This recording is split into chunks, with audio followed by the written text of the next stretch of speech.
नमस्कार दोस्तों, मैं एडवोकेट दीपशिखा लीगल अवेयरनेस के एक और वीडियो में आपका स्वागत करती हूँ। आज मैं आपके सामने लेकर आई हूँ ईसीएस मैंडेट को लेकर के।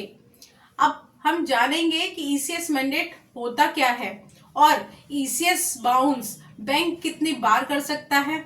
क्या कोई ईसीएस मैंडेट को लेकर के कोई ऐसी गाइडलाइंस है आरबीआई की तरफ से जो बैंक को फॉलो करनी चाहिए। क्या बैंक फॉलो करता है आरबीआई की गाइडलाइंस, या क्या बाउंसिंग चार्जेस हैं या पेनल्टीज हैं बैंक चार्ज करता है ईसीएस बाउंस को लेकर के। तो आज हम जानेंगे कि क्या कुछ है ईसीएस मैंडेट को लेकर के और उसके ईसीएस बाउंस को लेकर के।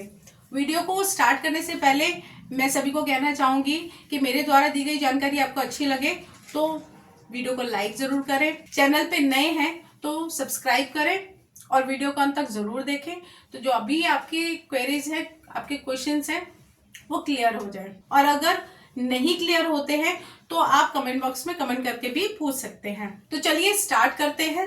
अब हम बात करते हैं कि ईसीएस मैंडेट सबसे पहले होता क्या है। अब जब आप लोन लेने जाते हैं और लोन लेने के टाइम पे जब आपको ईसीएस मैंडेट का ऑप्शन दिया जाता है और आप उस पर साइन करते हैं तो उसका मतलब ये होता है कि आप अपने अकाउंट से जो भी लोन की ईएमआई है उसको ऑटोमेटिक अकाउंट से डिडक्ट करने की परमिशन देते हैं साइन करके, और बैंक उस बिहाफ पे जो भी डेट आपने और बैंक के द्वारा डिसाइड की होती है उस डेट पे ऑटो डेबिट हो जाती है। बट प्रॉब्लम कहाँ आती है? प्रॉब्लम तब आती है कि जब आप लोन की ईएमआई भरने में किसी भी वजह से असमर्थ होते हैं और नहीं भर पाते हैं, तो उस कंडीशन में बैंक क्या करता है, बैंक ईसीएस जब लगाता है तो ईसीएस आपका बाउंस हो जाता है।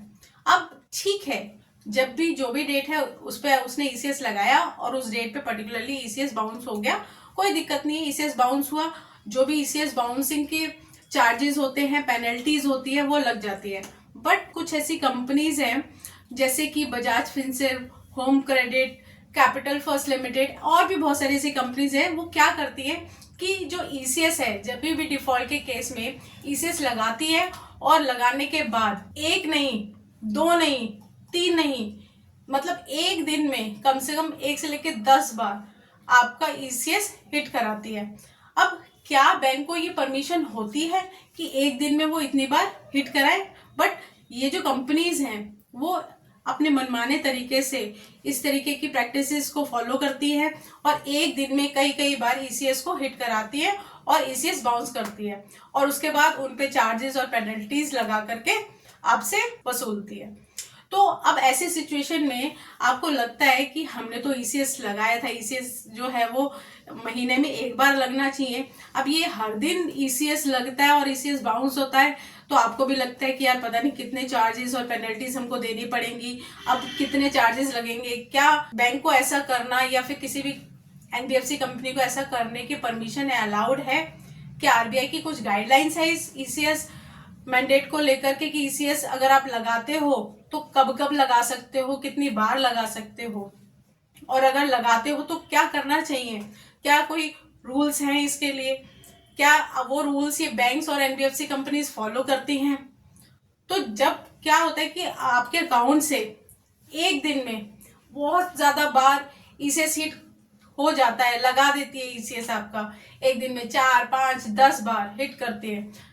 लोगों को सबसे ज्यादा इसी बात का प्रॉब्लम होता है कि ईसीएस एक दिन में कितनी बार बाउंस करने की परमिशन है बैंक को, और अगर ऐसा कर भी रही है कोई बैंक एनबीएफसी तो क्या हम कोई एक्शन ले सकते हैं इस पे? तो ये सब जानेंगे, इसके लिए वीडियो में बने रहिए। अब जैसे कि बैंक और कंपनी से मनमाने तरीके से ईसीएस लगाती है, अब क्या कर सकते हैं आप? ऐसा कोई राइट आरबीआई ने बैंक को दिया है कि वो एक दिन में एक एक, दो दो, तीन तीन, 10 बार ईसीएस लगाए, ईसीएस को हिट कराए? बिल्कुल भी ऐसा नहीं है। आरबीआई की तरफ से ऐसा कोई राइट बैंक या फिर एनबीएफसी कंपनी को नहीं है कि वो एक दिन में इतने बार हिट कराए। ऐसी कोई गाइडलाइंस या रूल्स नहीं है। तो इसलिए अगर आपके साथ भी ऐसा होता है या आप भी इस तरीके की प्रॉब्लम फेस कर रहे हैं कि आपका जो ईसीएस है वो कई बार हिट कराया जा रहा है, तो ऐसे में आप उनके अगेंस्ट में एक्शन ले सकते हैं।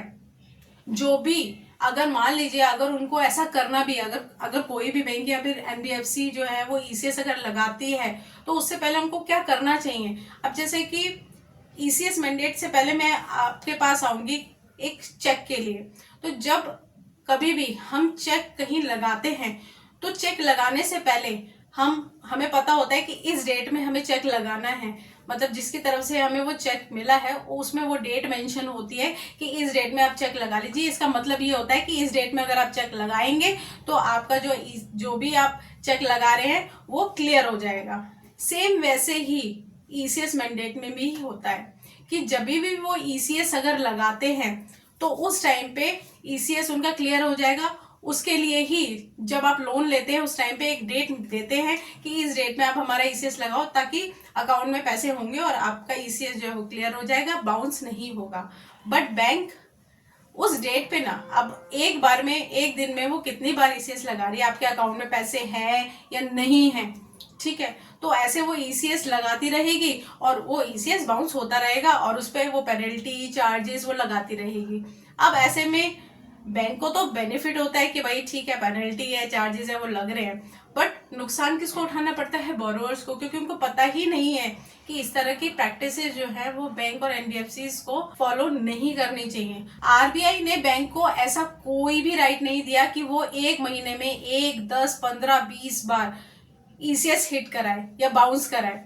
तो ईसीएस बाउंस एक दिन में एक ही बार हो सकता है और उसकी जो भी पेनल्टी चार्जेस है वो बैंक ऑटोमेटिक आपके अकाउंट से, अगर आपके अकाउंट में पैसा है तो काट लेती है, और अगर अकाउंट में पैसा नहीं है तो जो आपका अकाउंट है वो नेगेटिव में चला जाता है।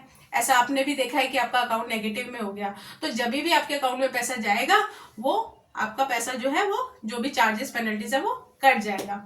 अगर कोई भी बैंक ऐसा करती है तो आपको क्या करना है, कंप्लेन करनी है। आप डायरेक्टली जाकर के उसके अगेंस्ट में कंप्लेन करें कि इस तरीके की प्रैक्टिसेस जो है ये बैंक और एनबीएफसी कंपनीज फॉलो कर रही है। और ऐसा अगर आप करते हैं, क्योंकि अब कई लोग कहते हैं कि हम आरबीआई को कंप्लेन करते हैं कोई एक्शन नहीं लिया जाता, तो ऐसा है कि बहुत सारी कंप्लेन्स होती हैं, इतनी कंप्लेन पेंडिंग होती है कि आंसर्स आते हैं बट कंप्लेन का स्टेटस जो है वो पेंडिंग में रहता है, थोड़ा टाइम लगता है, तो थोड़ा सा वेट करना है। और अगर आप कंप्लेन करेंगे ही नहीं तो आरबीआई को कैसे पता चलेगा कि कौन सा बैंक या फिर एनबीएफसी है जो उसकी गाइडलाइंस और उनके रूल्स को फॉलो नहीं कर रहा है, उनकी गाइडलाइंस और रूल्स के अगेंस्ट काम कर रहा है। और ऐसा जब वो करते हैं तो उनके ऊपर मतलब बहुत भारी अमाउंट में कंपनसेशन भी लगाए गए हैं। कई बैंक और एनबीएफसी कंपनीज को बैन भी कर दिया गया है। तो जब वो आप कंप्लेन करते हैं तभी ऐसा होता है, अदरवाइज नहीं हो सकता। और जब भी आप कंप्लेन करते हैं तो कंप्लेन करने के लिए आरबीआई के अम्बर्समेंट, जो आरबीआई का अम्बर्समेंट पोर्टल है, और आप उस पर जाएं और अपनी जो भी कंप्लेन है बैंक के अगेंस्ट में करें। सबसे पहले आपको बैंक को इस बारे में इंटीमेट करना होगा कि आप ऐसा ऐसा कर रहे हैं और ऐसा ना करें, नहीं तो हम अगर आगे फर्दर जो है आरबीआई को कंप्लेन करेंगे। जब बैंक या फिर एनबीएफसी कंपनी आपकी नहीं सुनता है तो फिर आप आरबीआई को कंप्लेन करें। जो भी आपके पास प्रूफ एविडेंसेस है उनको जरूर लगाएं, क्योंकि कोई भी आप कंप्लेन करते हो, चाहे पुलिस कंप्लेन करो चाहे आरबीआई को करो, तो आपके पास प्रॉपर एविडेंसेस होना बहुत जरूरी है। तभी तो किसी भी बैंक या फिर एनबीएफसी के अगेंस्ट में आरबीआई जो है वो एक्शन लेगी, और एक्शन लेती है, ऐसा नहीं है कि नहीं लेती है। आपके कंप्लेंट्स पे ही इन बैंकों पे एक्शन लिए जाते हैं। आगे से कभी भी आपके सामने इस तरह की कोई भी सिचुएशन आती है तो आप इसकी कंप्लेंट जरूर करें, अपने राइट को जाने कि हमें क्या करना है और क्या आपके साथ में गलत कर रही है बैंक और एनबीएफसी कंपनीज, वो आपको पता होना चाहिए।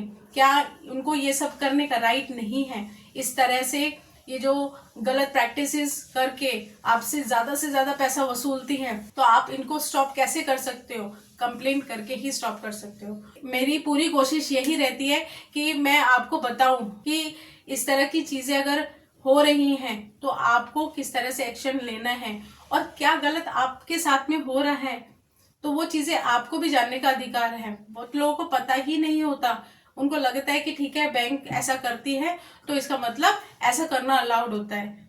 उनको दिक्कत होती है क्योंकि भाई जब ईसीएस कई बार लगेगा तो चार्जेस भी बहुत ज्यादा लगेंगे, पेनल्टीज भी लगेंगी, तो उसको स्टॉप कैसे कर सकते हैं हम, तो अपने राइट को यूज करके ही स्टॉप कर सकते हैं। तो अगर आप भी इस तरह की प्रॉब्लम फेस कर रहे हैं तो आपको पता होना चाहिए कि कोई भी बैंक या फिर एनबीएफसी अगर ईसीएस लगा रही है तो लगाने से पहले उसको आपको बताना होता है कि कब ईसीएस लगा रहे हैं, किस डेट में लगा रहे हैं। हिट करने से पहले आपको नोटिफिकेशन देना होगा, आपके ईमेल एड्रेस पर बताना होगा। बिना आपको बताए नहीं लगा सकते। अगर मान लीजिए कि आपको एक बार बता दिया, दूसरी बार नहीं बताया, तीसरी बार नहीं बताया, तो ऐसा नहीं कर सकते, क्योंकि अगर आपके अकाउंट में जीरो बैलेंस है, ऐसे में ईसीएस बाउंस जो है वो नहीं कर सकते हैं। हाँ, कंपनी चार्जेस लगा सकते हैं, बट उनको ऐसा राइट नहीं है कि वो ईसीएस बाउंस कराए जीरो बैलेंस की सिचुएशन में। अगर ऐसी कोई भी प्रॉब्लम होगी तो आरबीआई को कंप्लेन करें और अपने राइट का यूज करें। आज का वीडियो यहीं तक। नमस्कार।